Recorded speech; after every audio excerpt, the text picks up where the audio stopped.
My next patron question is from Andrew, who wants to know my thoughts on dubbing in film musicals.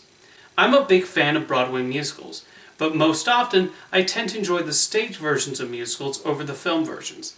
My big peeve with most movie versions of musicals, and some movies that are original musicals themselves, such as West Side Story, My Fair Lady, and South Pacific, is the fact that not all the actors are doing their own singing.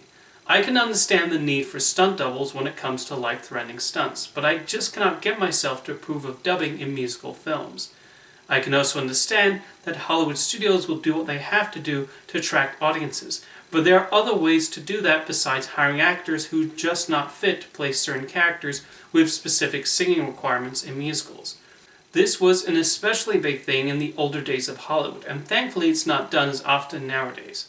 Now, this is not to say I completely despise those movies, but I just wish studios did not go through with decisions like this.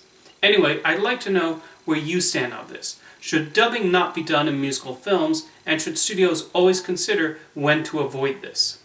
As Andrew mentioned, there was a time when it was common to hire actors in musicals and then dub over their vocals. Marty Nixon became especially famous for this, having done stunt singing for Natalie Wood in West Side Story, Audrey Hepburn in My Fair Lady, and Deborah Kerr in The King and I, to name a few examples. It was a case where producers and studios went more for actors they felt would play the roles better. Yul Brynner himself actually requested that Kerr play Anna in The King and I, while Jack Warner infamously went with Audrey Hepburn over Julie Andrews to play Eliza Doolittle in My Fair Lady, although that then freed up Walt Disney to cast Andrews as Mary Poppins, so that decision worked well for her in the end. Nixon did such a good job of dubbing over the leading actresses' voices that it's never been something that has bothered me in those musicals. On the My Fair Lady DVD, the bonus features include a few musical numbers with Hepburn's original vocals, and honestly she sounded fine. Not perfect, but it's passable enough. Although here's an ironic piece of trivia. In Singin' in the Rain, Debbie Reynolds plays an aspiring actress who dubs over Gene Hagen's character in the movie within a movie. However, in the scenes where we hear Reynolds' dubbed voice in The Dueling Cavalier or in the recording studio, it's not actually Reynolds' real voice. Interestingly enough, this is a practice that was even used in some of the animated Disney musicals in the 90s. For example, Brad Kane and Lea Salonga provided the singing vocals for Aladdin and Jasmine, Roger Bart sang for Hercules, and even though Matthew Broderick is a Broadway actor with plenty of musical experience, Joseph Williams was Simba's singing voice in The Lion King. In recent years, though, it's expected that actors sing in movie musicals, and dubbing is a lot less common.